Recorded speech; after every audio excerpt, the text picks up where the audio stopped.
All right, Exodus chapter 3.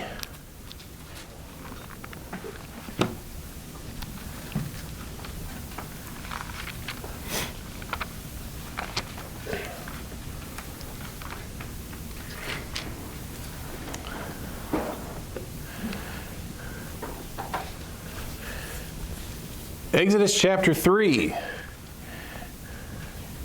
couple of familiar stories here in Exodus chapter 3. Tonight, as we'll try to cover verse 1 down through verse 12, is the story, of course, of the burning bush. Now, when we left off last time, we remember that Moses had been raised as the son of Pharaoh's daughter. He had been raised in the wisdom and might of the Egyptians, the Bible tells us. He was a mighty man. He would have been intelligent. He would have been strong, and he would have been confident. And yet that was not how God was going to deliver the children of Israel. He was not going to use them through man's strength. He's not going to deliver the children of Israel from Egypt through the confidence of men.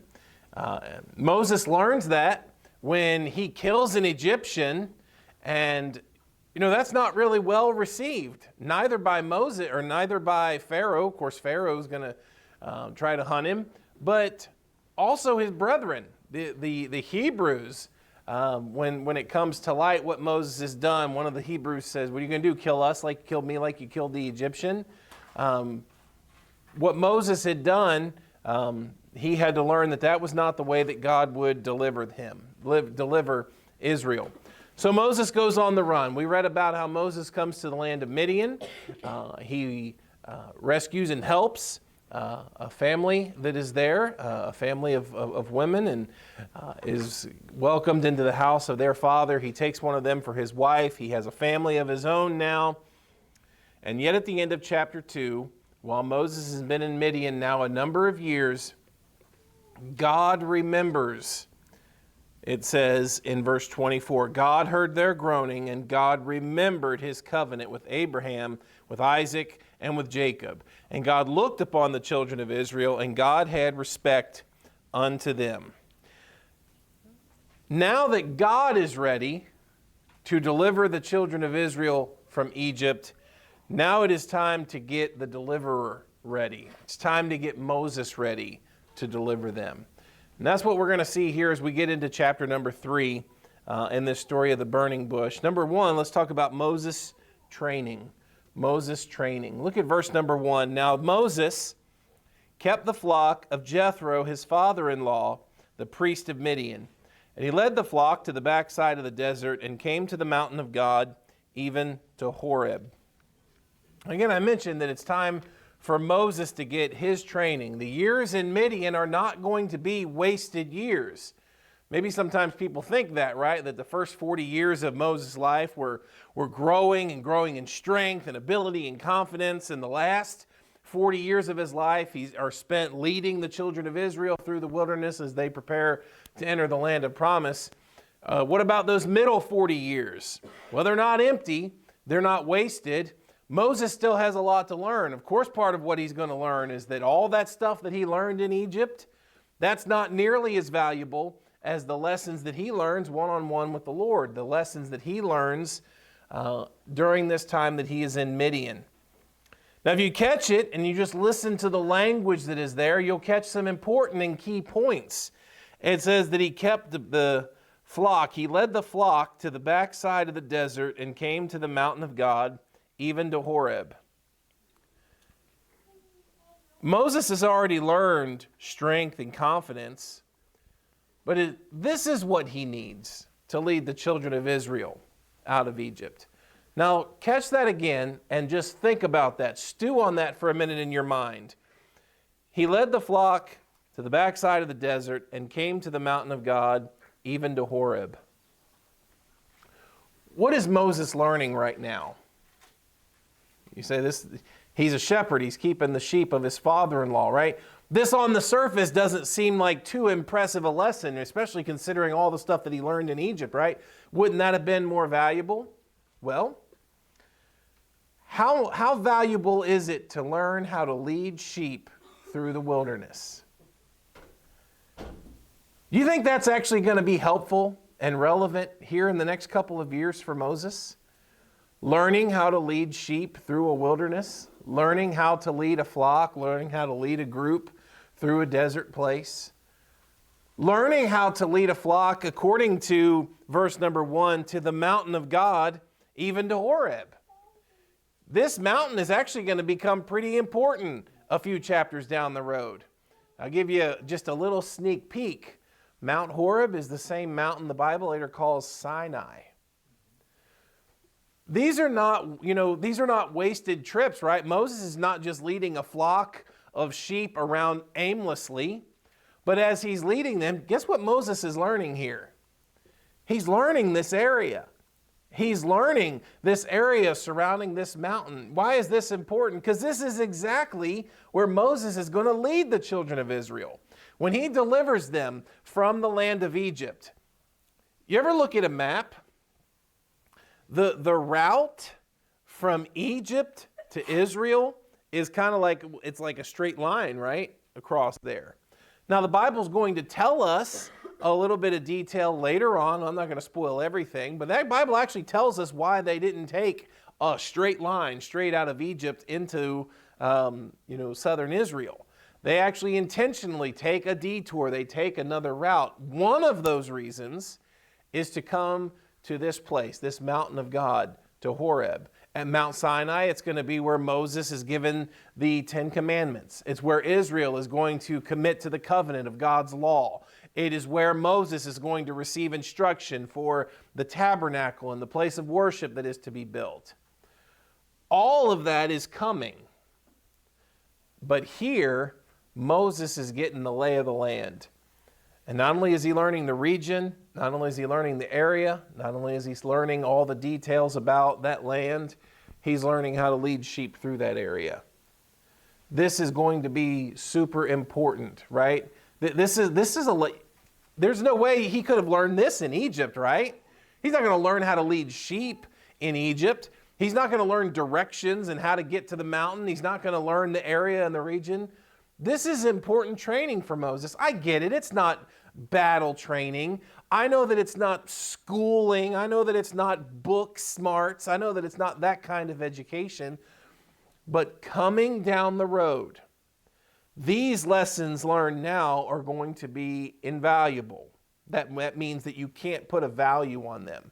There is no way to really grasp and understand how important Moses leading sheep through this wilderness around this mountain is yet.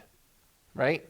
We know the Bible. We know that it's going to be important. But Moses, does he at this point in his life see and understand how important this lesson is going to be? Maybe not. That's life sometimes, right?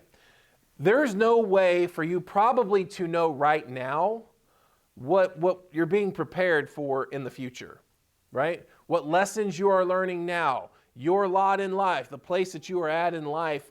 Who knows how valuable those lessons are going to be somewhere else down the road. Now, what's Moses thinking, right? Moses is raised in the wisdom and the might of the Egyptians. Does it eventually enter in his mind like, man, I messed up. Like, what am I doing out here in this wilderness? I was raised in the house of Pharaoh. I was raised in Egypt. Man, this doesn't at all seem like where I should be at this moment.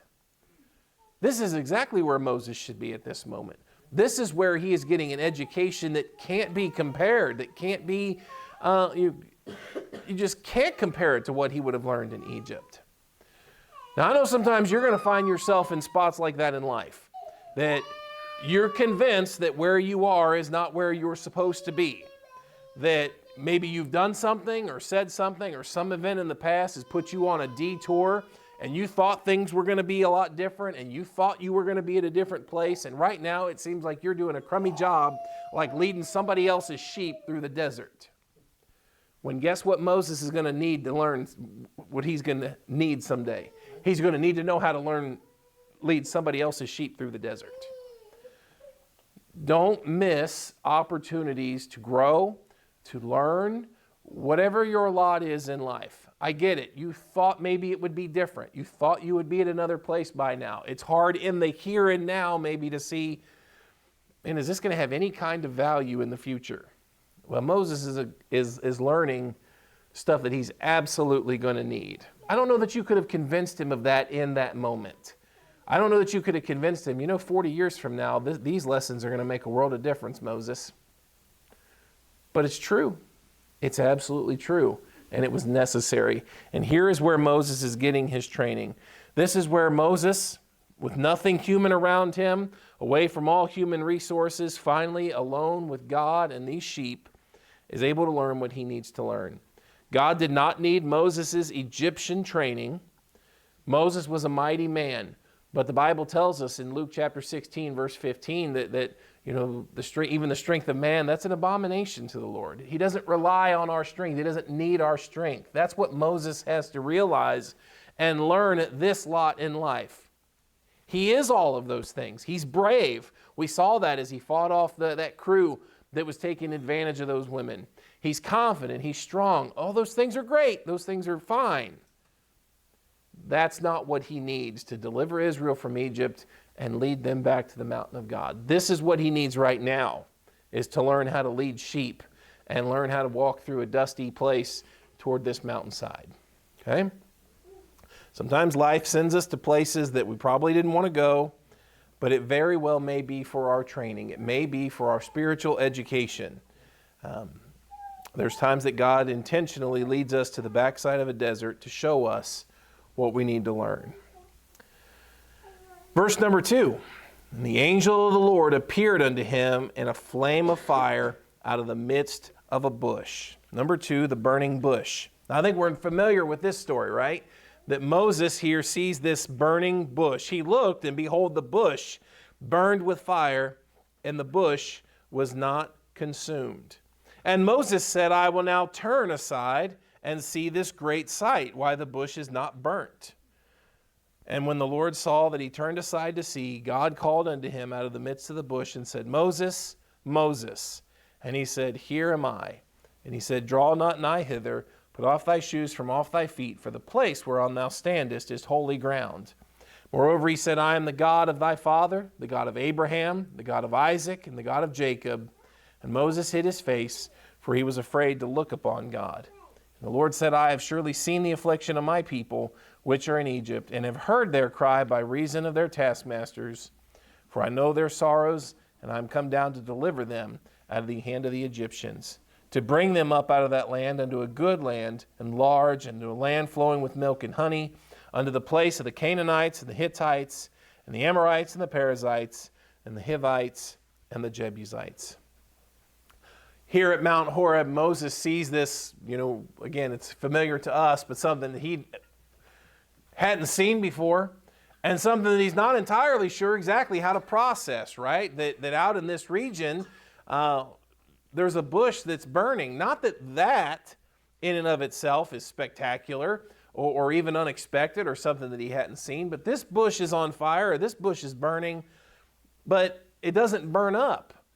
Right, the twigs aren't starting to curl, and there's nothing that's cracking away. This bush is on fire; it's burning, but it's not consumed. How could it be on fire? How could this be burning and not be wasting away and not turning to ash and not turning away? He says there that he turned toward it, and he said, "I will see this great sight. I got to see what's going on here." And he wants to come closer. Well, as he comes closer, we learn that he's getting ready to have a very personal encounter with the presence of God. With the presence of God. Deuteronomy chapter 33.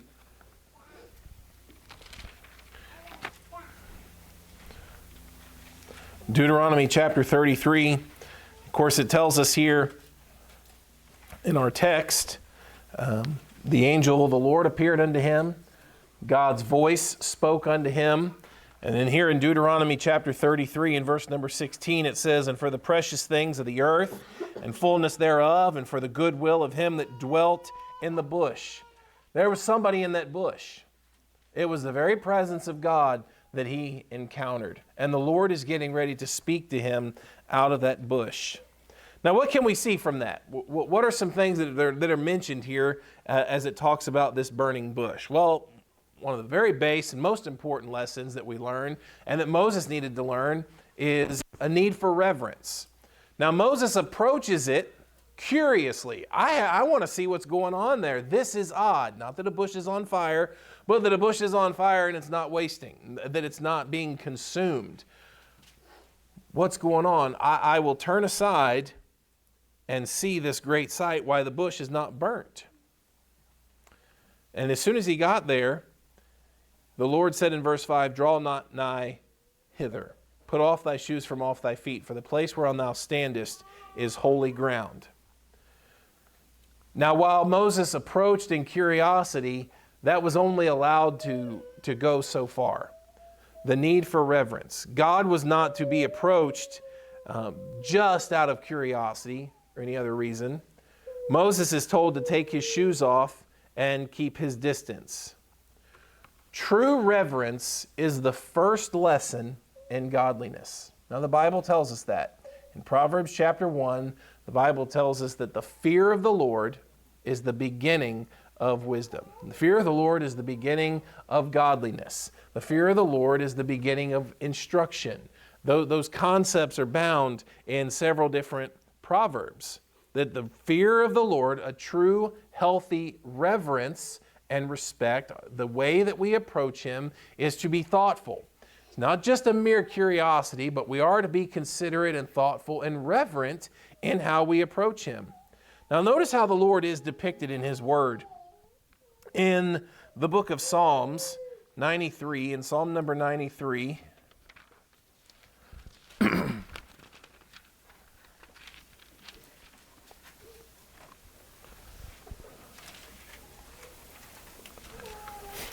Psalm 93, verse number 1, "The Lord reigneth, He's clothed with majesty, the Lord is clothed with strength. Wherewith He hath girded Himself, the world also is established, that it cannot be moved. Thy throne is established of old, Thou art from everlasting. The floods have lifted up, O Lord, the floods have lifted up their voice, the floods lift up their waves.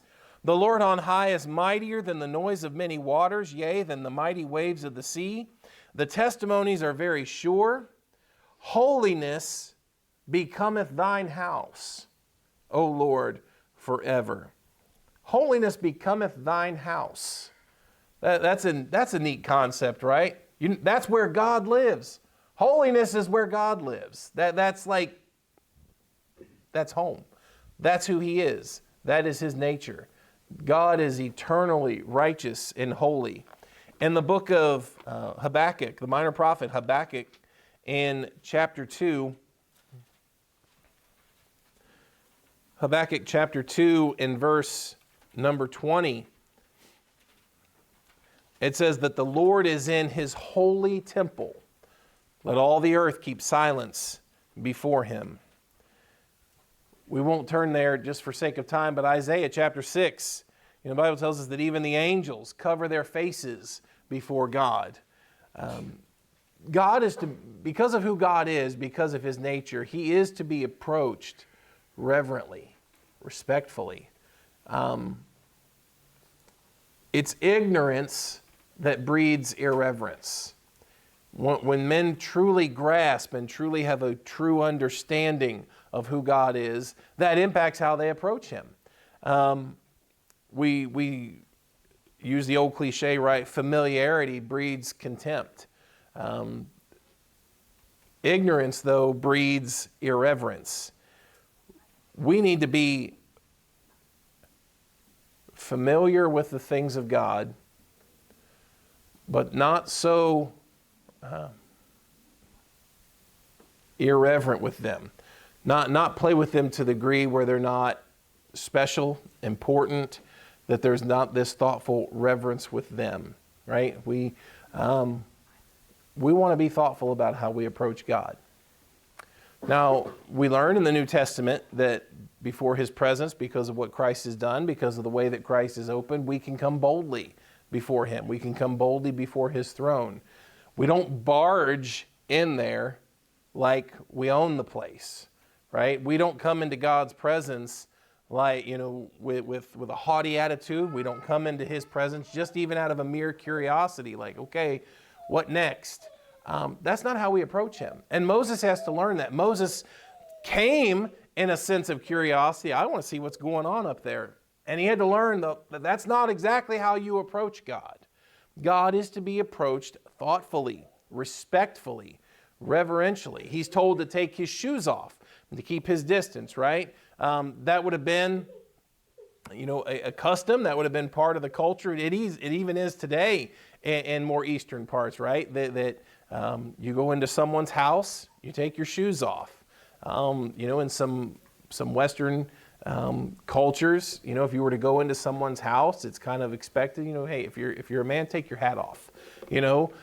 There are things that you do that are signs or symbols of respect, of reverence for someone in their place, in their house.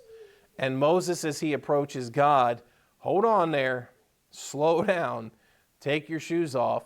This is my place. You don't come in here like you own this. You don't come in here just out of mere curiosity.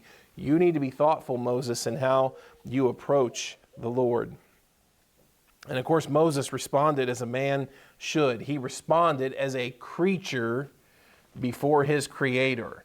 It said there in chapter 3, let me read it real quick, in verse number 6, that Moses hid his face, for he was afraid to look upon God. He responded like a creature, like a sinful creature before his Creator. You also notice that God called Moses by name. Moses is now living in obscurity compared to what he was at his birth and compared to what he was in his upbringing. Moses is now in obscurity. He has gone on the run. He has gone into hiding away from the wrath of Pharaoh. Now listen, it doesn't matter how obscure you are in this world. It doesn't matter what you're trying to run from or what you're trying to hide from. God knows your name. Okay? You're not hiding from Him. He knows who you are. He knows where you are. He knows why you're on the run. He knows why life is different. He knows where you are at any given time. And so when He calls in verse number 4, Moses learns that he's not hid. He's not hid anymore. And as obscure and as weird as life has gotten, and as much as life has changed, and he's probably forgotten, or he's probably thought that who he was in his past life is all forgotten, and he's got a wife and a child, and he's got a new family and a new home now. Somebody knows his name and knows who he is. The third thing you see is that God remembers His covenant. God introduces Himself here in verse number 4 or verse number 6.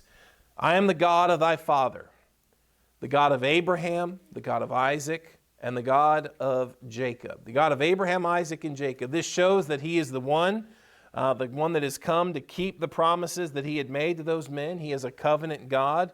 This is not a new God. This is not someone that just obscurely rules over a mountain in a wilderness. This is not an Egyptian God that he might have been trained about or told about at different times in his upbringing.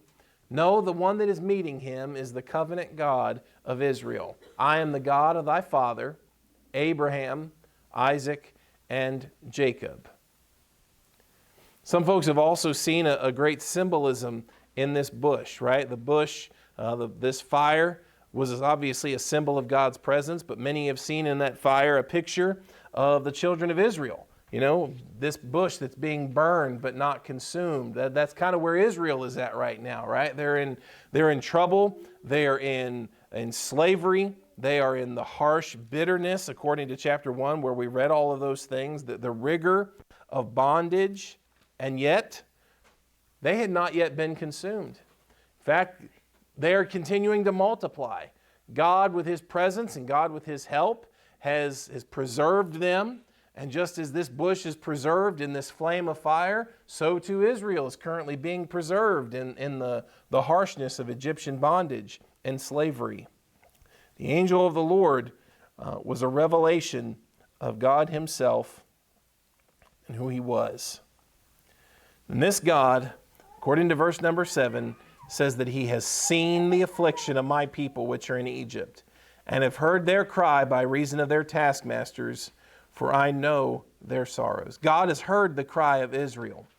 The Lord always knows who his people are and what he's going through. God's people don't have to doubt that he sees, that he knows, and that he understands. Now, this is an important lesson, right? Because this almost seems like now we've got two conflicting ideas. God has told Moses, whoa, slow down, keep your distance. And then yet you come over another couple of verses and he's intimately familiar with who the children of Israel are. He's intimately familiar with their cries, with their bondage, with their affliction, their sorrows. That is like, those seem like they're two ideas that could conflict with each other, but that's the reality of who we deal with in God, right? That God is separate. Like Moses can't speak out of a burning bush, and Moses, when he comes to this place, he needs to speak reverently, and he needs to take his shoes off. This isn't his house. God is separate. In his holiness, he is so different. He's separate. But while he's separate, he's not distant. Moses is told to keep somewhat of a distance, but he's not rebuked, right? And the Lord is going to speak to him here. We got to remember that, right? Both are true and both can be true at the same time. Yes, God is separate. He's high. He's holy. He's separate from sinners. He's not one of us. He tells us that in the Psalms. Is it 50 or 51? One of those Psalms where, thou thoughtest that I was altogether one as thyself. God is different than us, but he's not distant from us, right? He's not one that's aloof from the troubles that people face. He's not one that is far off from being, from hearing the cries, the prayers of his people. Both of these are true. Both of these give us a great insight into the character of God, things that maybe even up through the book of Genesis where, we're still developing the law. These first 5 books of the Bible, they're still in a sense developing the character and how we see and how we understand who the God of Israel is. He's both high and holy and separate. But don't let that lead you to believe that he's distant. That he's so far away that he doesn't see, that he doesn't know, that he doesn't understand. God is intimately familiar with what Israel is enduring. And though Moses doesn't understand it yet, what has God been doing thus far in Moses? Preparing him, teaching him, training him. Moses' training does not start when God reveals himself and commissions Moses. God's been preparing Moses all of this way so far. And so he's separate, he's holy, and yet he's not distant. He is familiar with his people, okay?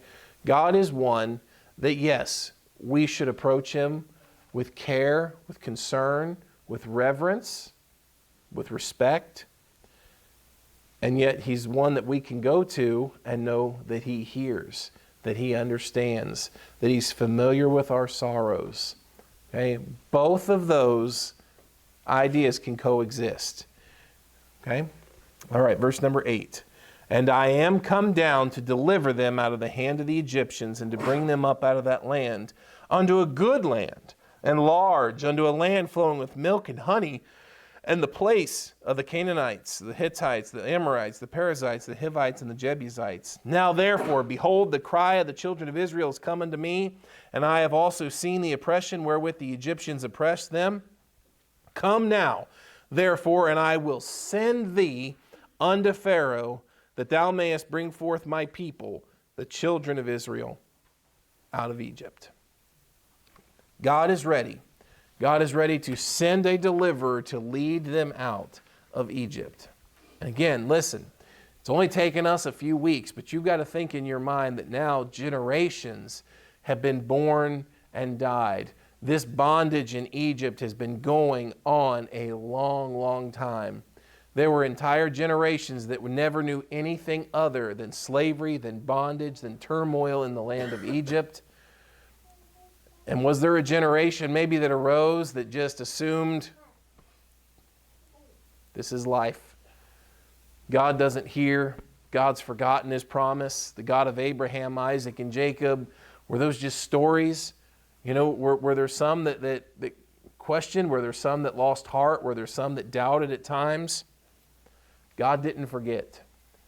God did not forget his promise, and he's going to lead them. And all the things that he promised before, right? The land, the promises made to Abraham, Isaac, and Jacob. God hasn't forgotten the promises that he made 400 years ago. And now he's ready to deliver them. Moses, come now. I'm going to send you to Pharaoh and get you ready to lead my people out of Egypt. Verse 11, and Moses said unto God, who am I that I should go unto Pharaoh, and that I should bring forth the children of Israel out of Egypt? Now that's the right question. Right? Who am I? Moses has learned that's likely a task that is far beyond his own ability to accomplish, isn't it? How am I going to do that? Who am I that I should bring forth the children of Israel out of Egypt? That is the right question to start with, right? Moses is finally at a place now where when he's commissioned, he's understanding, yeah, I'm not going to be able to do that. Who am I that I'm going to be able to do this? God wants that. God wants humility. Now, Moses is going to abuse it here in a little bit, and even after God gives him promises of strength. We'll talk about that in a future lesson.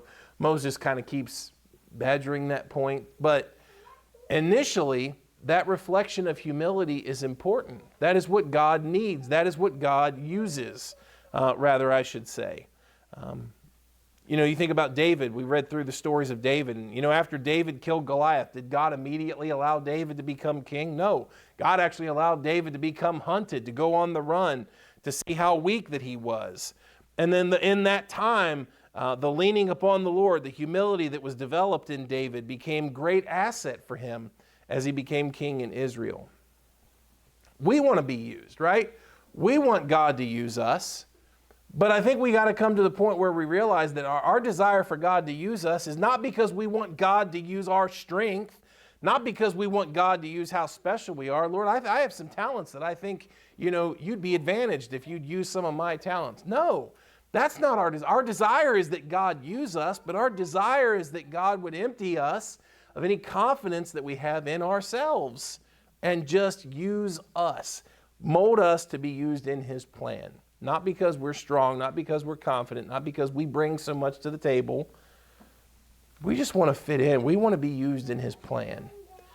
And a healthy dose of humility and reverence certainly goes a long way with that. Who am I?